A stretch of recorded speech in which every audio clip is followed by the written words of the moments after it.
नमस्कार, आप देख रहे हैं न्यूज इंडिया। आपके साथ मैं हूं चारुल शर्मा। बुलेटिन की शुरुआत एक बड़ी खबर के साथ करेंगे। प्रधानमंत्री नरेंद्र मोदी मिशन मध्य प्रदेश पर हैं और आज भोपाल के दौरे पर रहेंगे पीएम मोदी। मेरा बूथ सबसे मजबूत कार्यक्रम का शुभारंभ भी पीएम मोदी इस दौरान करेंगे। मोतीलाल नेहरू स्टेडियम में कार्यक्रम का आयोजन किया गया है। बीजेपी के महाजनसंपर्क अभियान के तहत दरअसल ये कार्यक्रम रखा गया है और केंद्र में बीजेपी सरकार के 9 साल पूरे होने पर कार्यक्रम का आयोजन किया गया है। भोपाल में आज बड़ा कार्यक्रम है। प्रधानमंत्री नरेंद्र मोदी दरअसल यहां पर पहुंचेंगे और कार्यक्रम का शुभारंभ करेंगे। एक और बड़ी खबर, देश को आज मिलेंगी 5 नई वंदे भारत ट्रेन। 5 वंदे भारत ट्रेन की सौगात आज देश को मिलने वाली है। भोपाल में पीएम मोदी हरी झंडी दिखाएंगे। बिहार, झारखंड और गोवा को मिलेगी पहली वंदे भारत ट्रेन। भोपाल के रानी कमलापति रेलवे स्टेशन पर कार्यक्रम ये रखा गया है। भोपाल में पीएम मोदी हरी झंडी दिखाएंगे। 5 वंदे भारत ट्रेन की सौगात आज प्रधानमंत्री देने वाले हैं।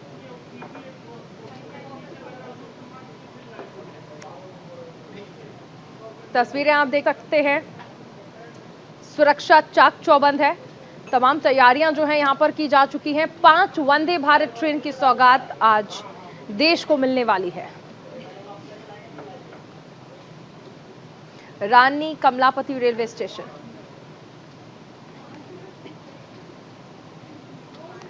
आज गोवा को भी पहली वंदे भारत ट्रेन की सौगात प्रधानमंत्री नरेंद्र मोदी देने वाले हैं। Vande Bharat express Madgaon railway station से मुंबई के बीच चलेगी। वहीं गोवा पहुंचे हमारे संवाददाता गौरव मिश्रा ने लोको पायलट से खास बातचीत की। क्या रहा इस बातचीत में, सुनाते हैं आपको। वंदे भारत एक्सप्रेस को लेकर के लगातार रेलवे प्रतिबद्ध है और लगातार जो इसी श्रृंखला में वंदे भारत एक्सप्रेस है उनको चलाने का काम लगातार रेल मंत्री की तरफ से किया जा रहा है। इस वक्त हम गोवा में मौजूद हैं और मडगांव रेलवे स्टेशन है और वंदे भारत पूरी तरीके से तैयार है और ये मडगांव से यानी कि मुंबई की दूरी कवर करेगी। वंदे भारत अपने आप में इसलिए बेहद खास है क्योंकि ये जो है सेमी हाई स्पीड ट्रेन है और लगातार जिस तरीके से तमाम राज्यों में एक के बाद एक इसको प्रधानमंत्री हरी झंडी दिखा करके रवाना कर रहे हैं, गजब का रिस्पांस मिल रहा है। ये खास करके अगर हम बात करें दूरी की बात करें मडगांव से मुंबई की, आमतौर पे जो पहले ट्रेनें चलती थी और वंदे भारत में कितना फ़र्क आप देखेंगे जब इसको रनिंग करेंगे? जो पहले की ट्रेन चलती थी और इसकी जो है उसमें हमको जो अभी जैसे हमारे यहाँ तेजस चल रही है, जनशताब्दी चल रही है, राजधानी चल रही है, उनसे भी ये गाड़ी है कम समय में आपको बॉम्बे पहुँचाएगी, मुंबई पहुँचाएगी। कितने घंटे का बचत हो जाता है अगर यात्रियों की बात करें? यात्रियों को अभी नॉर्मल जो मेल एक्सप्रेस है उनसे 2 से 3 घंटे का बचत होगा और जो सुपर फास्ट गाड़ी है शताब्दी वगैरह उनसे भी 1 घंटा कम समय में ये वहाँ पहुँचा देगी। तकनीक की अगर मैं बात करूं क्योंकि अक्सर हम रेल हादसों को देखते हुए तकनीक पर बहुत काम कर रहे हैं, कवच तकनीक से लैस अपने आप में तमाम वंदे भारत है, कितना उसका फायदा उस प्रोटेक्शन का मिलता है? जो हमारी तकनीक है इसको बहुत अच्छा तरीके से बनाया है, बहुत सुरक्षा जो सुरक्षा की ये है इसमें दी गई है। तो जो हमारे जो अभी जैसा ये है आपका टीकास लगाया हुआ है जो हम सामने देख रहे हैं ये क्या गति और ये सिग्नल के लिए आपको पूरा इन्फॉर्म करेगा। ये जो है ये सिग्नल के लिए है और ये गति है पूरी। अभी हम इस रूट की अगर बात करें, क्या गति आप लोगों को आगे कितने रफ्तार में चलना है, क्या गति होगी? अभी देखिए हमारे यहाँ अभी बारिश का सीजन है और बहुत बारिश होती है, इसलिए हमारे यहाँ क्या होता है ये 4-5 महीना हमारे यहाँ स्पीड कम करी जाती है यात्रियों की सुरक्षा के लिए। तो अभी हमारे यहाँ स्पीड 90 kmph है और जब ये बारिश खत्म हो जाएगी तो हमारे यहाँ ये गाड़ी 120 kmph में भागेगी। टाइमिंग क्या होगी मडगांव से मुंबई की इस वंदे भारत? मडगांव से मुंबई ये जो है 8 घंटे पे पहुंचा देगी।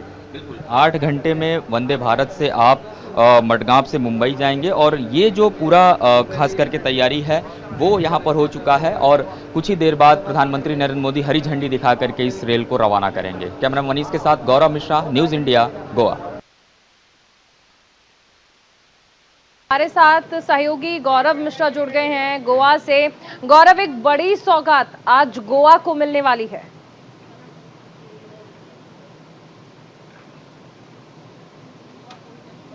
देश में अलग अलग हिस्सों में आज 5 वंदे भारत एक्सप्रेस को प्रधानमंत्री नरेंद्र मोदी हरी झंडी दिखाएंगे और प्रधानमंत्री नरेंद्र मोदी का ये पूरा जो कार्यक्रम है वो मध्य प्रदेश के यानी कि मध्य प्रदेश से शुरू हो रहा है और मध्य प्रदेश में रानी कमलापति रेलवे स्टेशन पर वो पहुंचेंगे। तकरीबन 10:30 बजे के आसपास से पूरा जो कार्यक्रम है वो शुरू हो जाएगा। और इस वक्त मैं मौजूद हूँ गोवा के मडगांव रेलवे स्टेशन पर, जहां पर आप देख सकते हैं मेरे सामने ये जो वंदे भारत एक्सप्रेस खड़ी है, इसी वंदे भारत एक्सप्रेस को हरी झंडी दिखाएंगे प्रधानमंत्री नरेंद्र मोदी। लेकिन इस मौके पर यहां पर मैं बात करूं, स्टेशन को बहुत अच्छे से सजाया संवारा गया है लगातार, और सुरक्षा के बहुत चाक चौबंद जो इंतजाम है वो भी मडगांव रेलवे स्टेशन पर परिसर में किए गए हैं।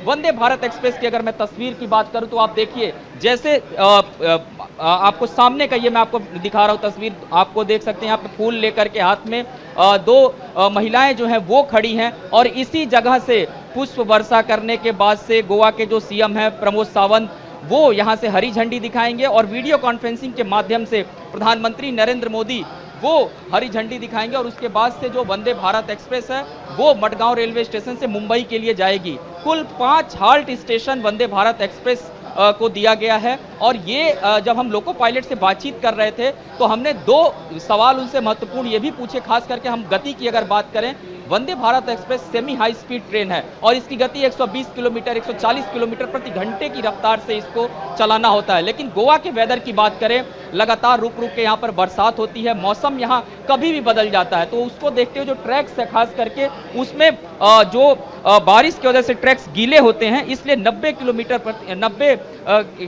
प्रति घंटे की रफ्तार से इस ट्रेन को चलाया जाएगा सुरक्षा के लिहाज से। वंदे भारत एक्सप्रेस में कवच तकनीक पूरी तरीके से लैस है। कवच तकनीक वो तकनीक है कि बड़े रेल हादसों को होने से पहले ही रोक देती है और लगातार मेक इन इंडिया के प्रोजेक्ट पर लगातार वंदे भारत एक्सप्रेस को इसी तरीके से बनाया जा रहा है। तस्वीरें आपको एक बार और दिखा दूं पूरे रेलवे स्टेशन परिसर की, जहां पे भारी संख्या में जो लोग हैं, खास करके रेलवे के जो अधिकारी हैं वो भी यहां पर मौजूद हैं। और इस बीच इंतजार सिर्फ ये है कि प्रधानमंत्री नरेंद्र मोदी वहां पर पहुंचे मध्य प्रदेश और 10:30 बजे यानी 10:40 से 10:45 का जो वक्त है वो पूरे वक्त में इसको रवाना किया जाएगा। जी गौरव, एक सवाल ये भी, आप लगातार रेलवे कवर करते हैं, रेल मंत्री अश्विनी वैष्णव ने लगातार बताया था कि रेलवे के आधुनिकीकरण के लिए उनकी किस तरह से प्राथमिकताएं जो हैं वो बढ़ती जा रही हैं। आप बुनियादी ढांचा देख लीजिए रेलवे का किस तरह था और उसके बाद अब हम देख रहे हैं सेमी हाई स्पीड ट्रेन भी आ गई हैं, इसके साथ साथ अन्य सुविधाएं जो है वो दी जा रही हैं। ऐसे में वंदे भारत एक्सप्रेस का कितना सहयोग आप देखते हैं आधुनिकीकरण में रेलवे के? देखिए, वंदे भारत एक्सप्रेस अपने आप में रेलवे के इतिहास में क्रांति का नाम है और हम इसके पहले भी हम जब चेन्नई गए थे, हमने वहाँ की जो आईसीएफ में जहाँ इसको तैयार किया जा रहा है कोच फैक्ट्री जो है वहाँ पर भी हमने देखा था कि जो वंदे भारत एक्सप्रेस ट्रेनें हैं उनको एक तो मेक इन इंडिया के तर्ज पे लगातार जो बनाने का काम है वो किया जा रहा है। इसमें जो भी कल पुर्जे हैं वो हमारे भारतीय तकनीक जो हमारे लोग हैं वो बनाते हैं। इसके अलावा आने वाले दिनों में 400 वंदे भारत एक्सप्रेस को रन करना है। फिलहाल में 17 वंदे भारत एक्सप्रेस को रन किया जा रहा है और ये 5 वंदे भारत एक्सप्रेस आज फिर से रन हो रही है। यानी कि आने वाले दिनों में जो प्रधानमंत्री का लक्ष्य है उन ट्रेनों को फिर से चलाने का, खास करके वंदे भारत एक्सप्रेस की श्रृंखला को बढ़ाने का, वो किया जाएगा। मेरे सहयोगी शिवम है यहाँ पर मुंबई से आए हुए हैं। शुभम, अगर हम बात करें इसके हाल्ट स्टेशंस की, खास करके मुंबई वासियों के लिए ये बहुत राहत वाली खबर होगी, क्योंकि सबसे महत्वपूर्ण है कि जो समय पहले लगता था उसमें कमी आ जाएगी।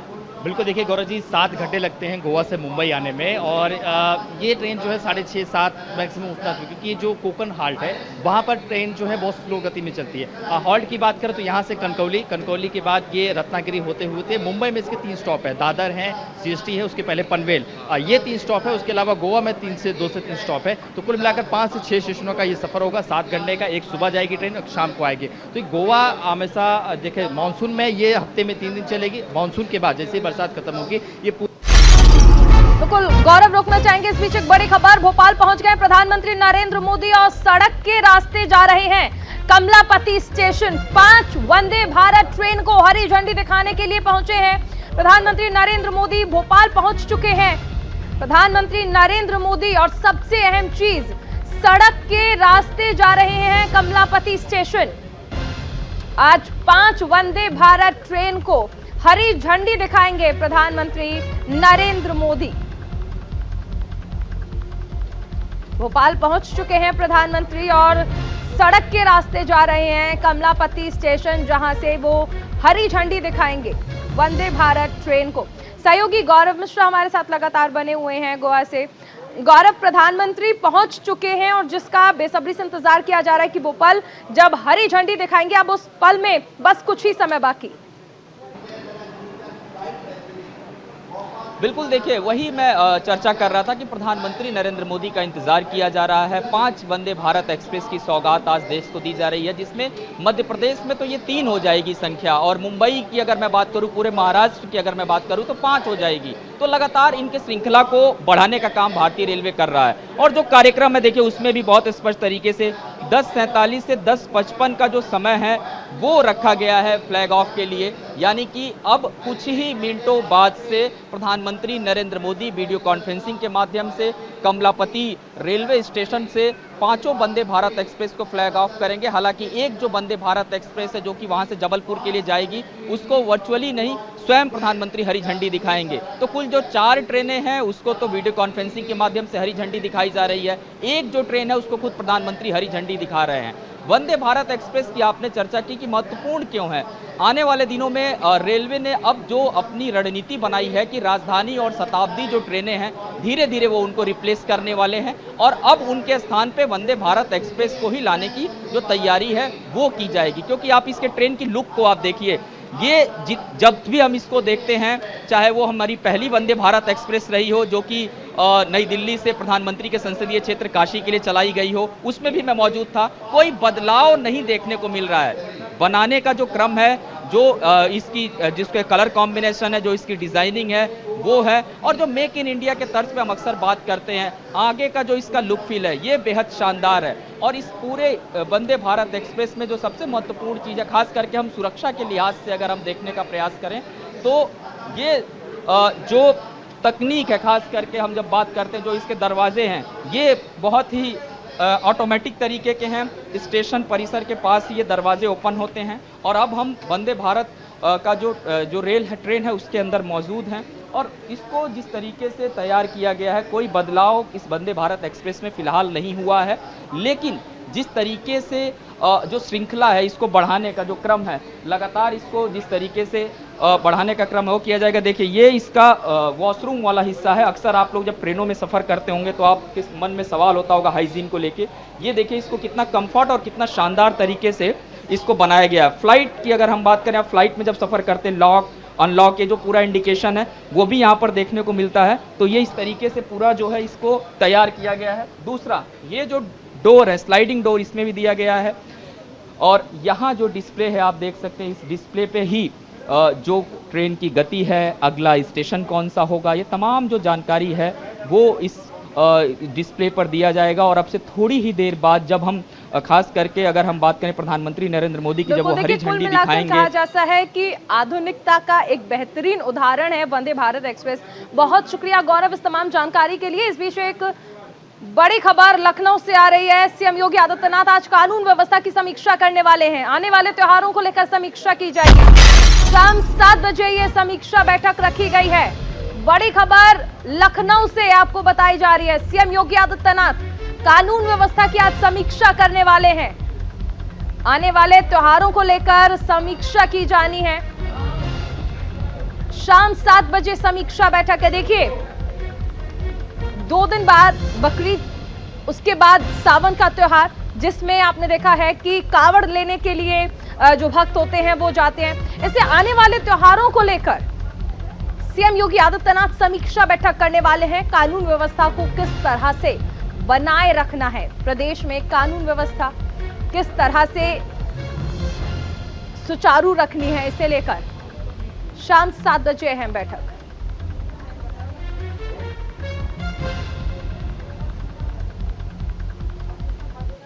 चलिए आगे बढ़ते हैं। योगी सरकारों में बदमाशों की शामत आ गई है। यूपी पुलिस ने शुरू किया है ऑपरेशन कन्विक्शन। अब अपराधियों को 30 दिन में सजा मिलेगी। अपराधियों के खिलाफ चलाया जा रहा है ऑपरेशन कन्विक्शन। हत्या, लूट और धर्मांतरण के खिलाफ बड़ा एक्शन लेने की तैयारियों में है योगी सरकार। हर दिन फास्ट ट्रैक कोर्ट में सुनवाई होगी। यूपी में अपराधियों को 30 दिन के अंदर सजा दिलाने के लिए पुलिस ने ऑपरेशन कन्विक्शन शुरू किया है। जीरो टॉलरेंस नीति के तहत वर्ष 2017 से लगातार कार्रवाई की जा रही है। उत्तर प्रदेश शासन के निर्देशानुसार जघन्य अपराधों में लिप्त अपराधियों को तत्काल गिरफ्तार कर उनके विरुद्ध वैज्ञानिक विधि से साक्ष्य संकलन एवं गुणवत्तापूर्वक विवेचनात्मक कार्रवाई करते हुए पुलिस एवं अभियोजन विभाग द्वारा संयुक्त रूप से न्यायालय में प्रभावी पैरवी कराकर न्यूनतम समय में कठोर सजा दिलाई जा रही है। इस पर और बल देते हुए मिशन मोड में कार्रवाई किए जाने के उद्देश्य से एक नई कार्ययोजना तैयार की गई है, जिसे ऑपरेशन कन्विक्शन का नाम दिया गया है। हमारे साथ सहयोगी शेखर त्रिवेदी जुड़ गए हैं लखनऊ से। शेखर, यूपी में कानून व्यवस्था को लेकर एक अहम बैठक तो होगी ही, साथ ही अब अपराधियों की, बदमाशों की शामत आने वाली है।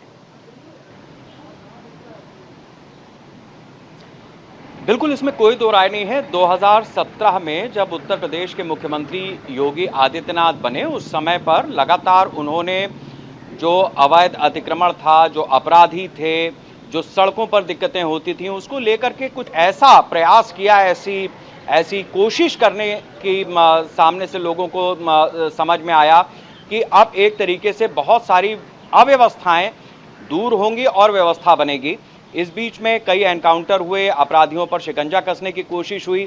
अब फिलहाल ये किया गया है कि बहुत सारे ऐसे मामले आ रहे हैं, जैसे गौकशी का मामला है, धर्मांतरण का मामला है, पॉस्को के तमाम एक मामले हैं, बच्चियों के साथ छेड़खानी के मामले हैं। तो ऐसे में अब डीजीपी विजय कुमार की तरफ से ये कहा गया है कि 75 के 75 जिलों में हर थाने पर ये कन्विक्शन अभियान चलाया जाएगा, ऑपरेशन कन्विक्शन चलाया जाएगा। इसके तहत जहां जो मामले दर्ज हैं उसको 30 दिन के अंदर पूरा करके उस पूरे मामले को न्यायालय के सामने रख दिया जाए, इस तरीके की एक कोशिश की जाएगी। होता यह है कि एफआईआर हो गई या मामला दर्ज करा दिया गया या एप्लीकेशन दे दी गई, उसके बाद वो मामला यूं का त्यों पड़ा रहता है। कई ऐसे मामले हैं जो गंभीर अपराध की श्रेणी में आते हैं, ऐसे अपराधी भी खुले घूम रहे हैं। तो अब सरकार की तरफ से ये प्रयास किया जा रहा है कि चुनाव से पहले खास तौर पर किसी भी तरीके के जो इस तरीके के अपराधी हैं या जो गंभीर अपराधों में लिप्त। शेखर, एक सवाल यहाँ पर यह बनता है कि आज भी यूपी में कई जगह ऐसी हैं जहां पर लोगों की एफआईआर भी दर्ज नहीं की जाती हैं। ऐसे में सरकार तो सख्त है, लेकिन प्रशासनिक लापरवाही हमें कई जगह देखने को मिलती है। वो ऑफिसर्स, वो पुलिसकर्मी जो 30 दिन के अंदर मामलों का निपटारा नहीं करेंगे, उनके खिलाफ भी क्या कोई कार्रवाई का प्रावधान इसमें रखा गया है? बिल्कुल, इसमें एक ऐसी जानकारी आई है कि पोर्टल भी डेवलप हो रहा है जहां डे टू डे की फंक्शनिंग आपको डालनी होगी और उसकी हर हफ्ते समीक्षा होगी, ताकि जो अधिकारी हैं, जो वरिष्ठ अधिकारी हैं, वो खास तौर पे ये लगातार मॉनिटर कर सके कि कहां पर किस तरीके की शिकायत आई है, किस तरीके की उसमें कार्रवाई हुई है, कन्विक्शन के लिए जो प्रोसीजर है उसमें कितना आगे बढ़ पाई है किसी पर्टिकुलर थाने की भी पुलिस।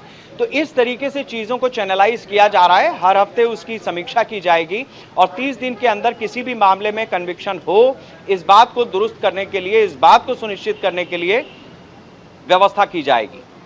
चलिए, बहुत शुक्रिया शेखर इस तमाम जानकारी के लिए।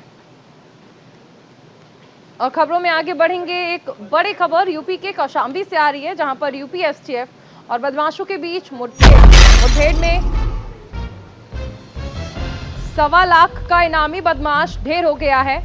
एक पिस्टल और एक कार्बाइन समेत कई कारतूस बरामद किए गए हैं। मृतक बदमाश गुफरान पर 1,25,000 का इनाम घोषित था।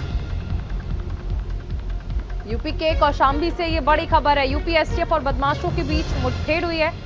1.25 लाख का इनामी बदमाश ढेर हो गया है।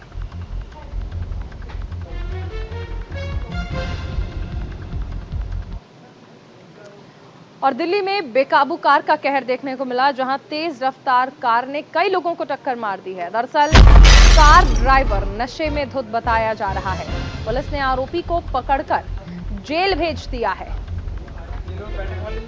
तेज रफ्तार कार ने कई लोगों को टक्कर मारी है और कार ड्राइवर नशे में धुत बताया जा रहा है। बेकाबू कार का कहर, पुलिस ने आरोपी को पकड़कर जेल भेज दिया है।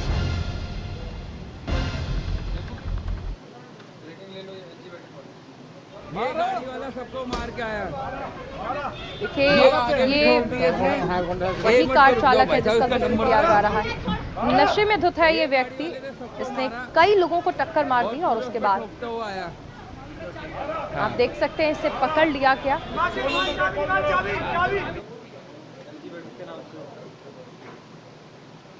वहीं दिल्ली से एक और बड़ी खबर, कानून व्यवस्था पर आज मीटिंग रखी गई है। एलजी ने बुलाई है crime review meeting. Police commissioner meeting में शामिल होंगे। प्रगति मैदान लूट से सवालों में है सुरक्षा व्यवस्था।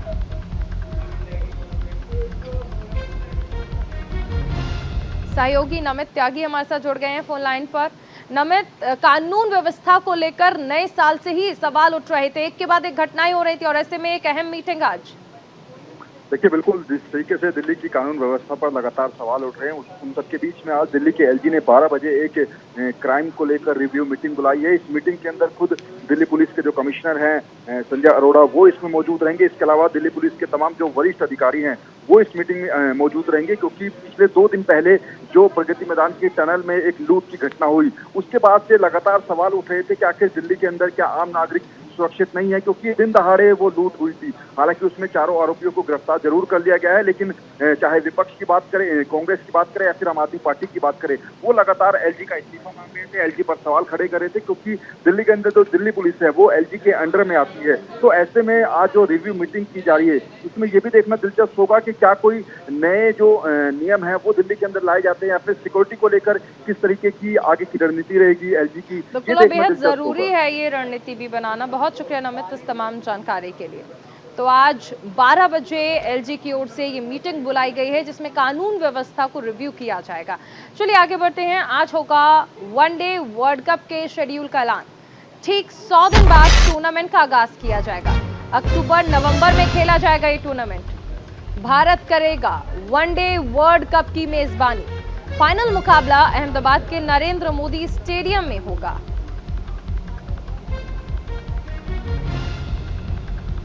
आईसीसी ने वनडे वर्ल्ड कप की ट्रॉफी को अंतरिक्ष में लॉन्च किया है। Space agency sent into space की मदद से ट्रॉफी को 12,000 फीट की ऊंचाई पर पहुंचाया गया।